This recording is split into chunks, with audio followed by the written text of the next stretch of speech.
break it down here. In just over a week, Donald Trump will hand over the keys to the castle at the White House, and the Biden administration will begin its work. Now, while there is a lot we don't know about what will happen between now and then, common practice for outgoing presidents dropping a list of pardons. And with much speculation about who could be on that list, Julie Unruh takes a closer look at what may be allowed under the law, including the president's threats to pardon himself.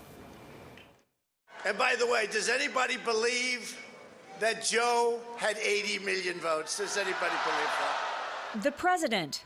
But he definitely got a lot more votes than Barack Obama did in 08, right? We all believe that, right? His children. Let's have trial by combat. His friends.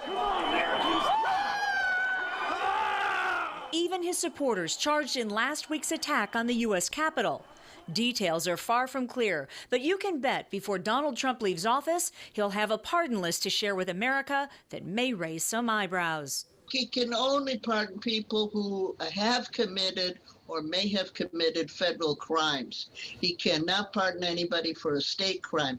And of course, the District of Columbia is in a very ambiguous position here. It's partly a district and it's partly a federal area. Following last week's breach of the U.S. Capitol, Professor Ann Lucene from John Marshall Law School points out the District of Columbia is tricky, traversing federal and district lines. Who does the charging matters when it comes to a presidential pardon. If the U.S. Attorney for the District of Columbia brings down the hammer on rioters from that day, a presidential pardon could be fair game. And by these presents do grant a full, free, and absolute pardon unto Richard Nixon. Back in 1974, Vice President Ford pardoned then-President Nixon following the Watergate scandal. Nixon resigned, and historically, Lucene says, with that accepted pardon comes a presumption of guilt. It all dates back to a little-known court case from 1915, Burdick versus the United States. Citing the case, Ford was banking on a presumption of guilt. Nixon didn't buy in. He publicly maintained his innocence until he died in 1994. It may, however, do what Ford intended, which was to heal the country. And I think Ford knew a lot of people would hold it against him. His ratings immediately plummeted, and then he did not get elected on his own in 1976. But an argument can be made that it was necessary to heal the country, to end what he called the national nightmare. And while a resignation is not likely from Donald Trump in 2021, Professor Lucene does not believe the president can pardon himself.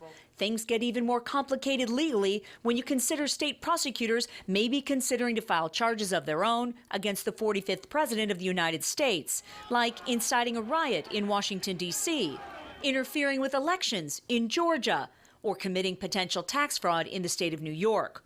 All of these, Lucene maintains, would be well beyond federal presidential pardon power.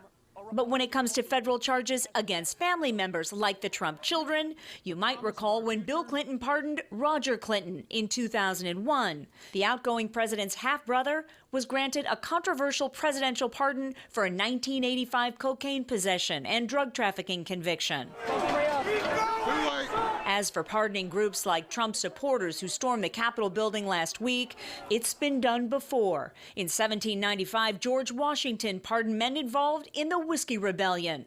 The uprising erupted over a federal whiskey tax. It was the first presidential pardon on record offering mercy to men who committed treason. And in 1868, Andrew Johnson pardoned a slew of former Confederate officers. President Johnson was impeached that same year. For Professor Lucene, her concerns about President Trump's plans for pardons boil down to this. We'll never get any healing. We'll never get any unification. Now, according to our John Marshall professor, a little known fact about being pardoned: if it's granted and you accept that pardon, no matter who you are, you cannot take the fifth in a future court case. That means you cannot say, I refuse to answer your questions for fear of incriminating myself. Here's the reasoning. If you can't be prosecuted, you would be compelled to answer any relevant questions in a court of law. That could become a key factor in future cases surrounding the Trump presidency and witnesses brought forth in the process. Julie Unruh, WGN News. Facebook takes